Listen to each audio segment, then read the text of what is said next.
Hello friends, स्वागत है आपका जीके लाइव पाठशाला में। यूपी ट्रिपल एससी वीडियो के लिए हम लोग ज्ञान मुद्रा पब्लिशिंग हाउस से उसका प्रैक्टिस सेट सॉल्व कर रहे थे, जिसका हम लोगों ने 8 नंबर तक का प्रैक्टिस सेट सॉल्व कर लिया है। ये आज हम लोग 9वां नंबर का प्रैक्टिस सेट सॉल्व करेंगे। आप लोगों ने वो वीडियो न देखी हो तो आप लोग प्लीज़ उसको डिस्क्रिप्शन बॉक्स से जा करके देख लीजिएगा पिछला वीडियो। तो आइए शुरू करते हैं। हमारा जो प्रैक्टिस सेट नंबर 9 है, इसका जो पहला क्वेश्चन दिया गया है वो देखते हैं क्या दिया गया है। दिया गया है आपका पहला क्वेश्चन जो है आपका पैराग्राफ से है, जिसमें आपको पैराग्राफ थोड़ा लंबा है, लेकिन आप लोग प्लीज़ इस वीडियो को पूछ करके एक बार पूरा पढ़ लीजिएगा। उसके बाद आप लोग इसका आंसर आसानी से दे सकेंगे। तो आइए इसको पढ़ते हैं। दिया गया है, दूसरों को स्नेह देना और उनका सम्मान करना सामाजिक सफलता का एकमात्र मंत्र है। जीवन में सुख शांति और उन्नत चाहने वाले प्रत्येक महत्वाकांक्षी का सबसे पहले यही सीख धारण करनी चाहिए। युधिष्ठिर के राजयूष यज्ञ में कृष्ण ने लोगों के स्वागत की जिम्मेदारी ली और बदले में वे उस यज्ञ के सर्वाधिक पूज्य व्यक्ति माने गए। ईसा मसीह, गौतम बुद्ध, महावीर, महात्मा गांधी जैसे महापुरुषों में रंगमंच मात्र भी अभिमान न था। आगे है, उन्होंने सदैव दूसरों को महत्व दिया और वे स्वयं ही महान बन गए।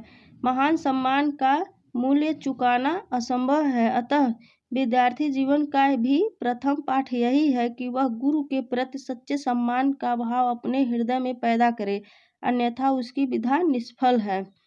दिया गया है,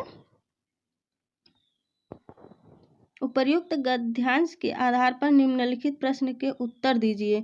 तो दिया गया है, गद्यांश का उपयुक्त शीर्षक बताइए। तो हम लोगों ने जो अभी तक पढ़ा है गद्यांश को, उसमें इसका शीर्षक बताना है कि इसका शीर्षक क्या बनता है। तो शीर्षक है इसका सम्मान। ऑप्शन नंबर ए सही हो जाएगा। इसका सम्मान जो है शीर्षक है। उसके बाद आगे दिया गया है, उसी गद्यांश का जो आगे दिया गया है, इसमें 2 से 5 तक के प्रश्न पूछे जाएंगे। दिया गया है, प्राचीन काल में नारी का स्थान समाज में अग्रण्य था। ऐसा कहा जाता था कि जहाँ नारी की पूजा होती है वहाँ देवताओं का निवास होता है। मध्य भारत के काल में नारी का पतन शुरू हुआ। मध्य काल तक तो नारी दासी या गुलाम बन गई। नेक्स्ट है, आगे जो दिया गया है पैराग्राफ, इसमें 4 दीवार में कैद हो गईं, किंतु 19वीं शताब्दी में राजा राम मोहन राय, स्वामी विवेकानंद, दयानंद सरस्वती आदि समाज सुधारकों ने नारी जगत की काया पलट दी। नारी उत्थान की ओर बढ़ती गई। आज आधुनिक नारी ने जमीन से लेकर आसमान में अपना कब्जा जमाया है। नारी तू नारायणी उक्ति को सिद्ध कर दिया है। वास्तव में देखा जाए तो नर और नारी एक रथ के 2 पहिए हैं। आगे है, रथ को सुयोग्य ढंग से चलाने के लिए दोनों में संतुलन होना चाहिए। शिक्षित नारी परिवार की उद्धारक है। प्रत्येक घर में नारी का सम्मान होना चाहिए। समाज में प्रचलित कुप्रथाओं से लड़ना अनिवार्य है। नारी ने अपना स्थान जो प्राप्त किया है उसे मजबूत बनाने के लिए नर और नारी दोनों को तत्पर रहना चाहिए। देखते हैं इस पे जो क्वेश्चन दिया गया है। दूसरा क्वेश्चन है, प्राचीन काल में नारी का स्थान क्या था। तो प्राचीन काल में जो नारी का स्थान था ये आपका था, प्राचीन काल में नारी का स्थान अग्रण्य था। ऑप्शन नंबर बी सही हो जाएगा। नेक्स्ट है, नारी तू नारायणी, इस सही व्याख्या क्या है। तो नारी तू नारायणी का सही जो व्याख्या है वो आपका है, नारी नारायणी की तरफ पूजनीय है। ऑप्शन नंबर ए सही हो जाएगा। आगे दिया गया है, उपर्युक्त गद्यांश का उचित शीर्षक होगा। तो उपर्युक्त गद्यांश का जो है उचित शीर्षक होगा आपका नारी तू नारायणी। ऑप्शन नंबर बी सही हो जाएगा, नारी तू नारायणी। क्वेश्चन नंबर 5 दिया गया है, देश का उद्धार कैसे होगा। तो देश का जो है उद्धार होता है, ये आपका होता है नारी को सम्मान देने से। ऑप्शन नंबर सी सही हो जाएगा, नारी को सम्मान देने से देश का उद्धार होता है। फिर नेक्स्ट है, यदि कोई पत्र सभी संबद्ध कार्यालयों को प्रेषित किया जाता है तो उसे कहते हैं। ये आपका गद्यांश से नहीं है, 6ठा नंबर क्वेश्चन गद्यांश से बाहर का है। तो इसमें आपका जो सही आंसर होगा वो परिपत्र होता है, जो सभी संबद्ध कार्यालयों को प्रेषित किया जाता है उसको परिपत्र कहा जाता है। अगला है कार्यालय आदेश किसके लिए निकाले गए आदेशों की सूचना है। तो कार्यालय आदेश जो निकाले गए आदेशों की जो सूचना है ये है आपका सभी विकल्प सही है। जो दिया गया है ना सभी विकल्प सही है, तो इसमें दिया गया है मंत्रालय और अनुभव संबंध विभाग प्रभाग, तो ये सभी विकल्प सही है। कार्यालय आदेश किसके लिए निकाले गए हैं, तो ये सभी के लिए निकाले गए हैं। फिर नेक्स्ट है अधिसूचना प्रकाशित होती है। तो अधिसूचना जो है प्रकाशित होती है आपका सरकारी गजट में। ऑप्शन नंबर ए सही हो जाएगा, सरकारी गजट में अधिसूचना प्रकाशित होती है। निम्न में से कौन संक्षेपण का भेद है। तो संक्षेपण का जो भेद है वो है आपका स्वतंत्र विषय का संक्षेपण, प्रवाह या प्रवाहमान संक्षेपण, तालिका संक्षेपण, उपर्युक्त सभी सही है। तो इसमें दिया गया संक्षेपण का जो भेद है ये सभी जो है संक्षेपण का भेद है। नेक्स्ट है हिंदी भाषा की वर्णमाला में कितने वर्ण हैं। तो हिंदी भाषा की वर्णमाला में आपके 52 वर्ण हैं। अगला है हिंदी में कौन सा व्यंजन काकल्य कहा जाता है। तो काकल्य आपका जो कहा जाता है वो कहा जाता है ह को। ऑप्शन नंबर सी सही हो जाएगा, ह को काकल्य व्यंजन कहा जाता है। नेक्स्ट है मात्रा स्वर को क्या कहते हैं। मात्रा स्वर को समरूप कहा जाता है। फिर नेक्स्ट है लिंग की दृष्टि से दही क्या है। तो लिंग की दृष्टि से दही जो है आपका ये पुल्लिंग शब्द है दही। आगे देखते हैं निम्नलिखित में पुल्लिंग शब्द नहीं है। तो इसमें जो पुल्लिंग शब्द नहीं है ये आपका नकल जो है ये पुल्लिंग शब्द नहीं है। दाता शब्द का स्त्रीलिंग शब्द क्या है। तो दाता शब्द का स्त्रीलिंग शब्द जो होता है ये आपका होता है दात्री। ऑप्शन नंबर सी सही हो जाएगा, दात्री जो है स्त्रीलिंग शब्द होता है।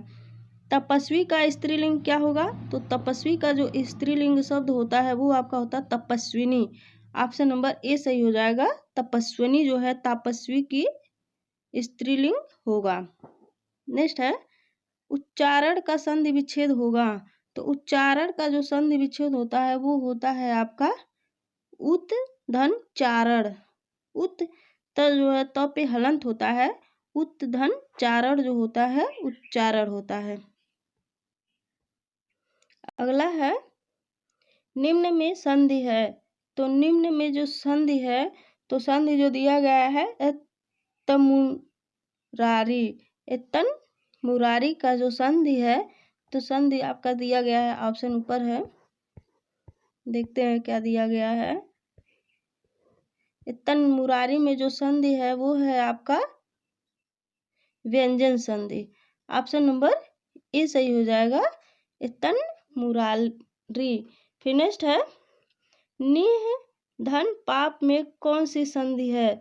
तो निह धन पाप में जो है आपका विसर्ग संधि होता है, क्योंकि यहाँ पे जो ये अनुस्वार लगे होते हैं ये विसर्ग में आते हैं, तो निह धन पाप में विसर्ग संधि होगा। फिर नेक्स्ट है इनमें से कौन स्वर संधि का भेद नहीं है। तो जो स्वर संधि का भेद नहीं है वो है आपका विसर्ग। विसर्ग जो है स्वर संधि का भेद नहीं है। स्वर संधि में दीर्घ संधि आता है, अर्ध संधि आता है, गुण संधि आता है। विसर्ग संधि जो है ये स्वर संधि का भेद नहीं है। ये संधि जो है 3 प्रकार के होते हैं, तो स्वर व्यंजन और विसर्ग, तो ये अलग होता है। अगला है सूची फर्स्ट को सूची सेकंड से सुमेलित कीजिए और नीचे दिए गए शब्द को विकल्पों में सही उत्तर चुनना है। तो जो दिया गया है इसको मिलान करना है कि ये कौन सा इसमें मिलान सही है। तो आइए देखते हैं इसमें कौन सा सही है। दिया गया है आपका विदेश गमन। विदेश गमन जो है ये आपका तत्पुरुष समास होता है। और गिरिधर, गिरिधर जो है ये आपका बहुब्रीहि समास होता है। देश विदेश, देश विदेश जो है आपका द्वंद्व समास होता है। और यथाशीघ्र, यथा जो है आपका अव्यय होता है, इसलिए ये आपका अव्ययी भाव समास होता है। तो देखते हैं, जो पहला है वो दूसरे पे है और दूसरा पहले पे है। तो पहला दूसरे पे, दूसरा ऑप्शन नंबर सी सही हो जाएगा। इसका जो मिलान है ये बिल्कुल सही है। तो आइए देखते हैं, अगला है धीरे धीरे में कौन सा समास है। तो धीरे धीरे में जो है आपका अव्ययी भाव समास होता है। धीरे धीरे में अव्ययी भाव समास होता है। फिर नेक्स्ट है संन्यास शब्द में कौन सा उपसर्ग है। संन्यास शब्द में जो उपसर्ग है वो है आपका सम। सम से जो है संन्यास बना है। जो क्वेश्चन नंबर 22 दिया गया है, कितने लोगों को लग रहा होगा कि ये द्वंद्व समास है, जबकि ये द्वंद्व समास नहीं है, क्योंकि धीरे धीरे जो है ये अव्ययी भाव समास है, द्वंद्व समास नहीं है। अगर रात दिन होता तो ये द्वंद्व समास होता। अगर रातों रात है तो ये अव्ययी भाव समास है। दिन दिन है तो अव्ययी भाव समास है। लेकिन दिन और रात है, रात और दिन है, तो तब ये द्वंद्व समास हो सकता है। धीरे धीरे है इसलिए ये अव्ययी भाव समास है। फिर अगला क्वेश्चन है, दिया गया है 24, देखते हैं। निर्गुण शब्द में उपसर्ग है। तो निर्गुण शब्द में जो उपसर्ग है ये है आपका निर। निर जो है उपसर्ग से निर्गुण शब्द बना है। खिलौना शब्द में मूल शब्द है। तो खिलौना शब्द में जो मूल शब्द है ये है आपका खेल। खेल से जो है खिलौना बना है, इसलिए खेल जो है मूल शब्द है खिलौना का। अगला है पांडव शब्द में कौन सा प्रत्यय है। तो पांडव शब्द में जो प्रत्यय है वो आपका तद्धित प्रत्यय है पांडव शब्द में। नेक्स्ट है निम्नलिखित में कौन सा शब्द तत्सम है। तो तत्सम शब्द जो है ये है आपका निम्ब। निम्ब जो है आपका तत्सम शब्द है। आगे है निम्नलिखित शब्दों में कौन सा तत्सम शब्द नहीं है। तो निम्नलिखित शब्दों में जो तत्सम शब्द नहीं है वो है आपका नेह। नेह जो है तत्सम शब्द नहीं है। गमला और आल्पिन किस भाषा के शब्द हैं। तो गमला और आल्पिन जो है ये आपके पुर्तगाली भाषा के शब्द हैं। आगे है शैशव शब्द से बना संज्ञा शब्द है। तो शैशव शब्द से बना संज्ञा शब्द जो है ये आपका भाववाचक संज्ञा शब्द होता है। नेक्स्ट है संज्ञा का भेद नहीं है। तो जो संज्ञा का भेद नहीं है वो है आपका निजवाचक संज्ञा। ये आपका जो है ये संज्ञा का भेद नहीं है। आगे है क्वेश्चन नंबर 32 दिया गया है जो सर्वनाम शब्द व्यक्त श्रोता अथवा किसी अन्य व्यक्ति के लिए प्रयोग किया जाता है उसे क्या कहते हैं। तो उसको पुरुषवाचक सर्वनाम कहा जाता है। जो दूसरे के लिए प्रयोग किया जाता है वो पुरुषवाचक सर्वनाम होता है। फिर नेक्स्ट है अनिश्चयवाचक सर्वनाम का करण कारक बहुवचन रूप होगा। तो अनिश्चयवाचक सर्वनाम का करण कारक बहुवचन रूप जो होगा वो होगा आपका किन्हीं से। ऑप्शन नंबर सी सही हो जाएगा। किन्हीं से जो है अनिश्चय वाचक सर्वनाम का करण कारक का बहुवचन होगा किन्हीं से। नेक्स्ट है योग्य व्यक्ति ही पहचाना जाता है। वाक्य में योग्य शब्द क्या है। तो योग्य व्यक्ति ही पहचाना जाता है, तो इसमें जो है गुणवाचक विशेषण होता है योग्य। योग्य से जो है पता चल जा रहा है कि योग्य शब्द में गुणवाचक विशेषण है। नेक्स्ट है सरीखा शब्द में विशेषण है। तो सरीखा शब्द में जो विशेषण है वो है आपका गुणवाचक विशेषण होता है सरीखा शब्द में। अगला है परिणामवाचक क्रिया विशेषण अव्यय क्या है। तो परिणामवाचक क्रिया विशेषण अव्यय जो है ये है आपका अत्यंत। ऑप्शन नंबर डी सही हो जाएगा। ये अत्यंत जो है परिणामवाचक क्रिया विशेषण का अव्यय है। फिर नेक्स्ट है, निम्नलिखित शब्दों में से एक विशेषण नहीं है। तो इसमें जो 37 नंबर में एक विशेषण नहीं है, जो गर्व है ये विशेषण नहीं है। श्रव्य विशेषण है, सर्व विशेषण है, भव्य विशेषण है, लेकिन गर्व जो है ये प्राउड फील करवाता है, ये जो है विशेषण नहीं है। ये एटीट्यूड में आ जाता है। विशेषण जो होता है वो गुण होता है, जो अंदर की गुण देखी जाती है। गर्व जो है ये गुण नहीं है।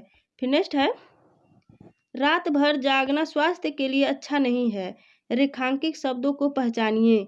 तो रात भर जागना जो है ये आपका शब्द है, जो रेखांकित शब्द इसमें जो है भर दिया गया है। तो भर जो है ये आपका संबंध सूचक अव्यय है। रात भर जागना, ये रात भर, रात से जो है संबंधित है रात भर, इसलिए ये संबंध सूचक अव्यय है। फिर नेक्स्ट है, कौन सा शब्द अव्यय नहीं है। तो जो अव्यय नहीं है वो है आपका किसे। किसे जो है ये अव्यय शब्द नहीं है। परिणामवाचक क्रिया विशेषण अव्यय है।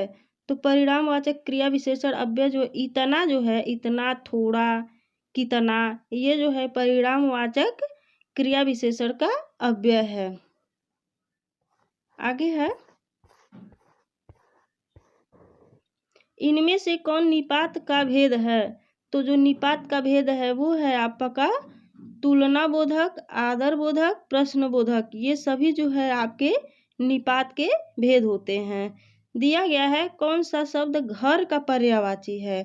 तो घर का जो पर्यायवाची है, गेह जो है घर का पर्यायवाची है। नेक्स्ट है, दुर्गा का पर्याय बताइए। तो दुर्गा का पर्याय जो है आपका ये होता है धात्री से। धात्री जो है दुर्गा का पर्याय है। फिर नेक्स्ट है, अपसरण का विलोम बताइए। तो अपसरण का विलोम होता है अभिसरण। अपसरण और अभिसरण। रथी का विलोम है। तो रथी का विलोम होता है आपका बिरथी। ऑप्शन नंबर सी सही हो जाएगा। रथी का विलोम बिरथी होता है। प्रकार और प्रकार, प्राकार, प्रकार शब्द युग्म का सही अर्थ है। तो प्रकार और प्रकार का जो सही अर्थ रूप है वो है आपका चार दीवारी और किस्म। ऑप्शन नंबर ए सही हो जाएगा। प्राकार मतलब होता है चार दीवारी और किस्म होता है प्रकार। अन्य, अत्र अन्य शब्द का युग्म का सही अर्थ है। तो अत्र अन्य का जो है सही युग्म होता है आपका अन्न मतलब होता है अनाज और अन्य मतलब होता है दूसरा। अन्य और अन्य शब्द का युग्म जो सही होता है, एक अन्य मतलब होता है अनाज और एक अन्य मतलब होता है दूसरा। नेक्स्ट है, हाड़ौती बोली कहाँ बोली जाती है। तो हाड़ौती बोली जो है राजस्थान में बोली जाती है। ऑप्शन नंबर ए सही हो जाएगा। कौन सा शब्द शुद्ध है। तो शुद्ध जो शब्द होता है वो होता है आपका परिणत। ऑप्शन नंबर सी सही हो जाएगा। परिणत जो है सही शब्द है। नेक्स्ट है,